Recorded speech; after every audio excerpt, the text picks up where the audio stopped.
بسم الله الرحمن الرحيم. اليوم سوف نتطرق لدرس الولايات المتحدة الأمريكية كقوة اقتصادية عظمى. سنستهل درسنا بذكر بعض خصائص الفلاحة الأمريكية، حيث يتميز الإنتاج الزراعي الأمريكي بالتنوع، فهناك زراعات كثيفة كزراعة الذرة والسوجة، وزراعات متعددة التخصصات كزراعة الفواكه والخضار. كما يتميز الإنتاج الزراعي بالضخامة والمردودية، إذ تحتل الولايات المتحدة الأمريكية مراتب متقدمة في العديد من المنتجات الفلاحية. المرتبة الثالثة بالنسبة للقمح، المرتبة الثانية الذرة والقطن، ويحقق هذا الإنتاج الاكتفاء الذاتي ويسطر الفائض نحو الأسواق الخارجية. أما على المستوى الإنتاج الحيواني، فالولايات المتحدة الأمريكية تحتل الرتبة الرابعة عالميا في إنتاج الأبقار، والرتبة الثانية في إنتاج الخنازير. ويتوفر القطاع الفلاحي الأمريكي على بورصة عالمية يتم فيها تداول أسعار وقيم هذا القطاع، إضافة على توفرها على شركات ضخمة تستثمر في المجال الفلاحي. أما من حيث العوامل المؤثرة لقوة الولايات المتحدة الأمريكية فلاحيا، فهي كالتالي: عوامل طبيعية وعوامل بشرية وتنظيمية. فمن حيث العوامل الطبيعية تتمثل في شساعة والامتداد الجغرافي للسهول والهضاب الأمريكية، والتي تنتشر عليها استغلاليات عصرية وتوجد فيها مراعي شاسعة.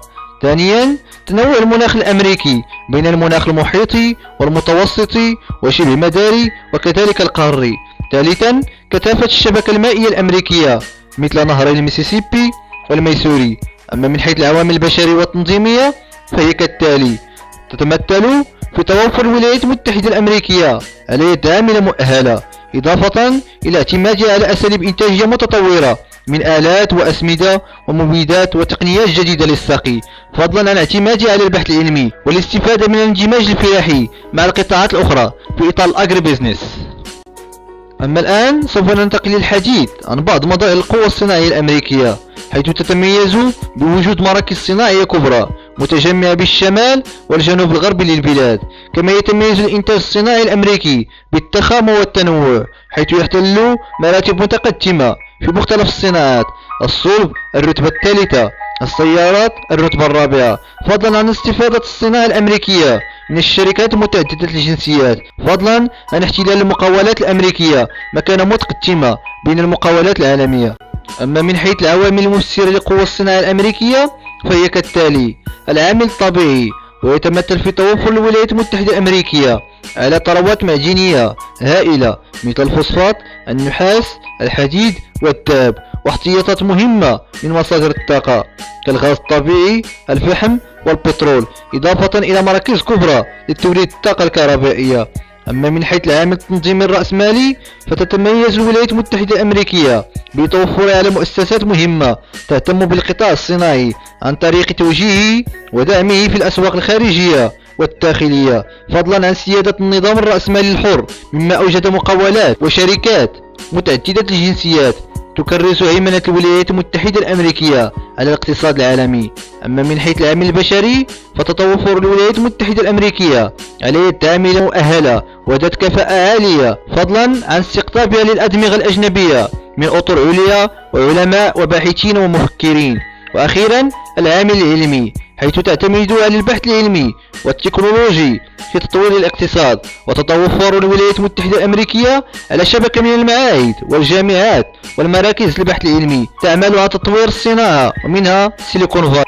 أما الآن سوف ننتقل للحديث عن بعض مظاهر قوة القطاع الثالث بالولايات المتحدة الأمريكية، وهي كالتالي: أولا، احتكار الولايات المتحدة الأمريكية ما يناهز خمس التجارة العالمية.